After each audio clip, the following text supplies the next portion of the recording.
Assalamu alaikum. This is Afshan Khan from Sukoon Healing.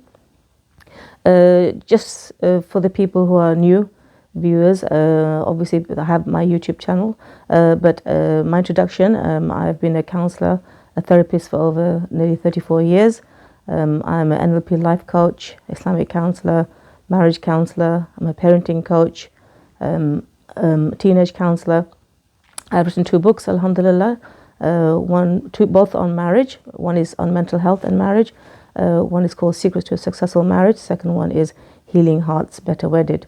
So today I've decided, because of a situation happening obviously with lockdown and there's less talks going on, and because as a therapist I'm dealing with many different issues, so I felt that it would be best to do a series of videos on my YouTube channel, which would help families, help people with parenting, people who are having marital issues, and it seems the way forward at the moment, like I said, because we are unable to go and give talks in different, usually I'm invited to different talks in different platforms, but at the moment it seems to be all on a more of an online platform. So hence, I think first of all I would like to really talk about a few questions that a lot of people ask me. So it's really about counselling. What is counselling? What does it do? How does it help people? And I think it's really important because sometimes I have clients coming to see me and they'll say things like, I went for counselling, it didn't really help me, or I've been seeing sort of 5 years and all they ever ask me is, am I feeling okay? So there's different types of counselling, and some counselling is really about just listening to the client.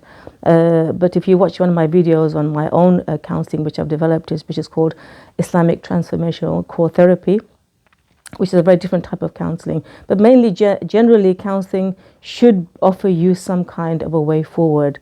And for example, even if somebody's listening to you and you come to them with a problem, that is also helpful, because obviously you're sharing, you're talking, and as you're sharing something, you're actually hearing yourself. A lot of my clients will say, oh, well, now I'm actually saying this, I'm actually hearing myself, I'm thinking, how did I put up with this, or how did this happen, and how was I so weak, or things like that. Folks, obviously when things are inside you, you're just thinking them, it's not the same as when you're talking about them.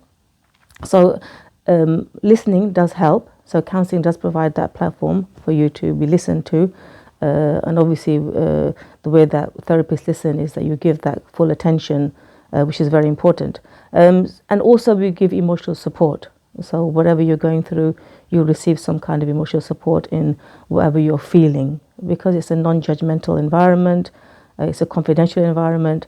So this is also important. The other thing with counselling is you should have some kind of clarity, some clarification in the situation you're in, whether it's your marriage, or whether it's in your parenting, or whether it's in your life, or whether you have anxiety or depression. Obviously, as a therapist, I deal with many things. The main things I deal with is obviously mental health, and then also I specialize in marital issues, obviously parenting. So whatever issues you're going through, it should give you some clarifications. Also, counselling will give you a way forward. A way forward, and usually before the way forward, you have to heal.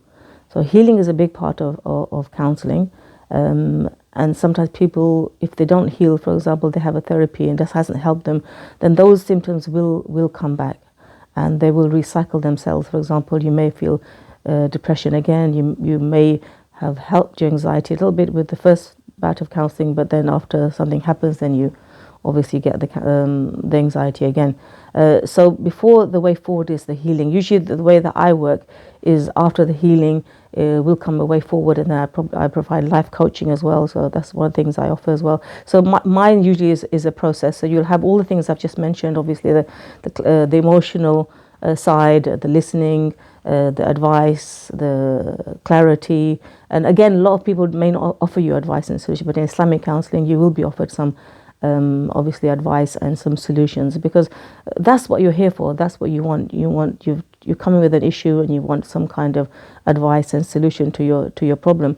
Now, counselling is a process, and the main thing is, I think sometimes people come and they think, okay, now I've come once, and I'm going to have all the answers. So in 1 hour, we can't do that.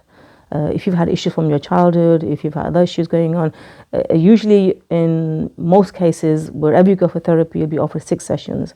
And that hopefully will give you some kind of clarification or help. But sometimes you may need more sessions. It really depends. When people ask me, and they haven't come to see me, how many sessions will I need? I can't tell you that until I first see what the situation you're in, what advice you need, how long have you been suffering, and then obviously from that, then we can obviously help you.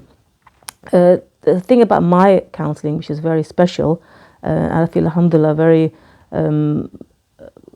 humbled because mashallah is helping a lot of people, is it moves very fast. My therapy is because as soon as the first session is done and I've identified what the issues are, what the problems are, then I work very quickly with the layers. So I usually describe my therapy as like a core. I get to the core of the problem very quickly. So I understand, okay, it's because of this you have anxiety, and then you work. I just sometimes describe it like an onion. It has a root, and then you have all the layers, and you peel off all the layers, and you do all the work. So the healing is done. Sometimes people obviously might just listen to 1 or 2 things and they think, okay, the issue is sorted. But then you don't understand that you have to understand what is the core root, why you have core beliefs about yourself, why you're feeling this way. And it's always related to, sometimes, in my opinion, people may disagree with me, but the childhood is the most important thing. Most people, they have issues from their childhood. So the layers of anxiety or the layers of depression or the layers of issue become like I said, like the onion ring, and we have to peel them all off and discover what is the root of the problem. Once I discover that, alhamdulillah, I have a process where the healing begins to happen very, very quickly. I mean, mashallah, I've had a lot of people in 6 sessions, where 6 sessions usually take you from, okay, what's happened, how did it happen, and stuff. Is usually started, and by 6 sessions, alhamdulillah, they're in a very good place. The anxiety is gone, the depression's gone, and they're at the stage of coaching, or they're much better, alhamdulillah. But I have to say, people have to do the work. Counseling isn't something that in the first session you're okay and then everything's going to be okay. It can be painful, it can be difficult, and you have to be brave enough to obviously address that. But once you've done the work, once you've done the talking, once you've done the healing, then you put it in a good place. And the best way to describe that is when I do my counseling, it's like, you've had a wound for a long time and somebody just put a plaster over it. And what I do, I will take the plaster off and probably take out the infection, give it a good clean, and it's painful, but then what remains is just a scar. But if you keep putting the plaster on, the infection is never going to go away. So as difficult as it gets in the beginning, I assure you, and I always say to people, inshallah, it will get better. And when it does get better, alhamdulillah, inshallah, you will heal forever. So I hope that's helped you, giving some clarification. One more thing I would like to add is a lot of people at this particular time are talking about narcissism, and I've made a lot of videos on there. So obviously as topics come up, that's what I talk about. For example, everybody's talking about COVID. So people say, there's a lot of stuff, it's good that you're doing a lot of stuff on narcissism, you're talking about it. The reason I talk about it is because obviously that's a topic that hasn't been dealt with, and I've done many videos on that. So I hope that's helped, giving some clarification. Assalamu alaikum wa rahmatullahi wa barakatuh.